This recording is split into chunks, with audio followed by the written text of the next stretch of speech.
Hi, my name is Bill McCamley, and welcome to What the Bleep Does This Mean? A podcast where we try to talk about some complicated stuff happening in public life in 15 minutes or less in hopefully language you can understand. And I'm going to begin this session with an admission.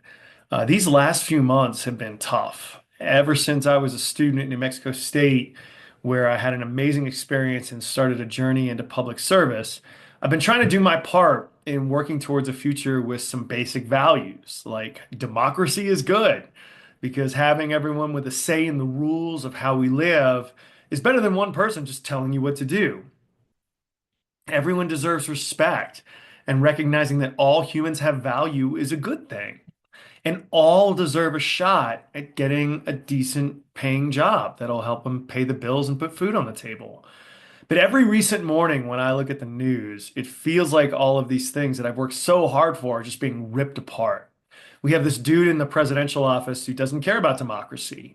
He showers praise on world dictators, continually claims elections are rigged with no evidence, and is now threatening to run for a third term, even though the Constitution says he can't for a good reason.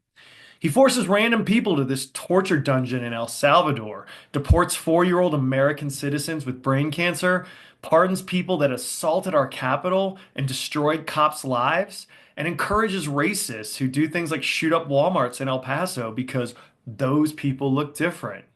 And now he's raising prices on food, buying or renting a house or an apartment, and everything about having a car, from buying it to insurance to trying to fix it if it breaks down. As I've been involved with different groups of folks feeling the same thing, one question comes up over and over and over again, which is what can regular folks do about all of this? It's a good question because traditionally our setup here in the US has guardrails against this type of craziness. We divide power on purpose because we don't want to live in a place where, again, one crazy dude can just tell everybody what to do. It's what we fought a war against England all of those years ago was about. But Congress has become filled with people that do whatever Trump wants whenever he wants. And he's pretty much decided that he's going to ignore the courts. And if they do stand up to him, he's just going to start putting judges in jail. Big universities like Columbia and businesses like Amazon wilt when he gives them a phone call. And even some Democrat state governors have found value in praising him because they need the things that he can give for their folks. And it's tough. And I honestly try not to judge some of this because the president has a ton of power and controls lots of money. With all that being said, though, I would like to remind you all of a few things. Number one, Trump and his people claim they won this huge, overwhelming victory back last year, but they didn't. He won the popular vote by only 1.5% and didn't even get 50% of the total vote. Biden beat him by more than that in 2020, and the only closer races in recent memory are when Trump won in 2016 but lost the popular vote, and George W. won in 2000, also losing the popular vote. And some may say, well, he won so many states, which is true, but most of the swing state wins for him were really close. A few 100,000 votes in a country of over 350 million people is all that made the difference. In Congress? Well, his people there have a 5-seat majority in the House of Representatives out of 435. None of this is a landslide. It is razor thin. Second, if you pay attention, you're seeing a rise of dictators around the world in recent years in other countries. The big ones are in Russia and China, where dictators, though elected, jail their opposition and get rid of limits on their power, like term limits. The dictator in Turkey recently sentenced a foreign journalist to jail because they insulted him. And don't get me started on Hungary, where Trump and his people take the plays from the dictator there, Viktor Orban, who's basically for the last 15 years been getting rid of all limits on his rule. But Americans are built different. We have a tradition of fighting off tyrants from literally the very first days in our nation. Our people like freedom, not rule by what one asshole says. We've chosen to have checks and balances over our leaders, and it has worked well for us. Keep that in mind as we move to the next 4 years. For those looking to push back, remember, Trump doesn't give a flying fuck about you and what you may have done for him in the past.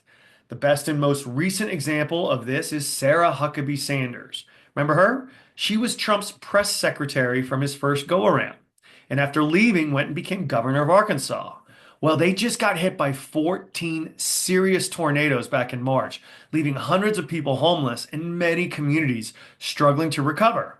This is always something the US government has responded to with aid. And in a state that voted for Trump by like 67%, and again, being led by one of Trump's most loyal ex-workers, you would think that helping them would be a no-brainer.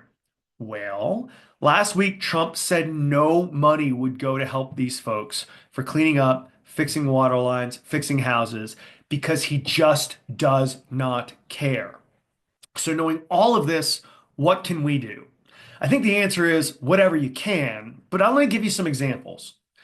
Number one, try a protest. I used to have pretty mixed views of protests. When I was growing up in the 90s, the ones out there didn't really seem to have a coherent message. I'm not sure how effective they were. But then I also remember how important and effective mass demonstrations have been in other parts of our history and the world. People taking to the streets with leaders like Martin Luther King and John Lewis helped change the way Americans in the 60s thought about how black people were treated in the South, leading to the passage of the Civil Rights Act. In Ukraine, just a few years ago, peaceful demonstrators took down a leader who was bringing them more in line with Vladimir Putin, the Russian dictator. The results since have been troubling. They have a democracy now where they can choose their own future and have been fighting like hell to keep it. There are three concrete things that come from protest. Number one, if people stay on message and enough folks participate, it's a way for ideas to break through to many of our friends and neighbors that may not watch the news as much as the rest of us. For instance, the hands-off rallies across the country on April 5th had between 3 and 5 million Americans participate, with the main message that Donald Trump and Elon Musk's draconian cuts to government agencies would hurt things people really need, like access to Social Security, Medicare, and Medicaid, healthcare services at the VA, everyday citizens' ability to use national parks, and cancer patients where research cuts really hurt their ability to get better. The result of this and protests like it? Well, Elon Musk tried to buy an election for a MAGA candidate for the Wisconsin Supreme Court back last month. His person lost by 10 points. And recently, Elon's influence and destruction has faded as his companies have struggled, and he's become super unpopular. And some things that Elon, Trump, and the rest of Project 2025 crews have really wanted to happen have been stopped. Two big examples. They tried to make Social Security recipients come into offices to deal with ID problems instead of using the phone, which is crazy for many older people who don't drive or may live in rural areas hours away from their nearest offices. This was reversed in early April. And just last week, they stopped trying to deport most foreign students studying at our universities, which is kind of personal for me. See, I play on the soccer team with some African grad students. They're good guys, but whenever they're late to games, I'm super worried that they've been deported for no reason. This stuff doesn't happen if people don't push back. Second, when people go out and make their voices heard, it gives social permission for others who may think the same way but are scared to speak up. The more people involved, the safer others feel to speak out. And there is power in unity. One of my favorite TV shows of the recent past is Ted Lasso.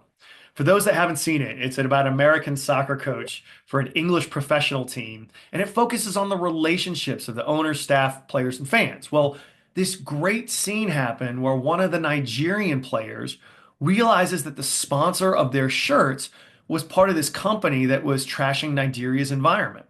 And he put tape over the name in protest. When he did this, two of his fellow black players did the same. Then one of the English white guys asked to do it as well. And when the black player questions why, he said, "We're a team, ain't we? We got to wear the same kit."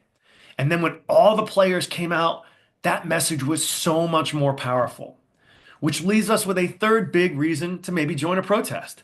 It feels good to be around people who think like you do. It makes you realize you're not alone. And that is powerful. And you can express your opinion outside of protests as well. Write a letter to your local newspaper. Use your social media to post the truth about what's going on. Or talk to your neighbors, not in a dickish way. There's nothing wrong with telling folks how scared and angry you might be. You may be surprised by their responses. Second thing you can do, be part of the democracy. This means you have to do some work. Yes, things happen in DC can be really frustrating because it's so far away from most of us. But every congressperson and senator has an office, and many of them have meetings back at home. Go and tell them how you're feeling, whether it's good or bad. If you live in a Republican district, you can go to these meetings and make your voice heard in opposition to their destructive national policies, like so many others are doing. And in some districts where Republicans are refusing to meet with their constituents, there are folks putting on empty chair events where people can pretend their reps are there and make their voices heard. A couple other things.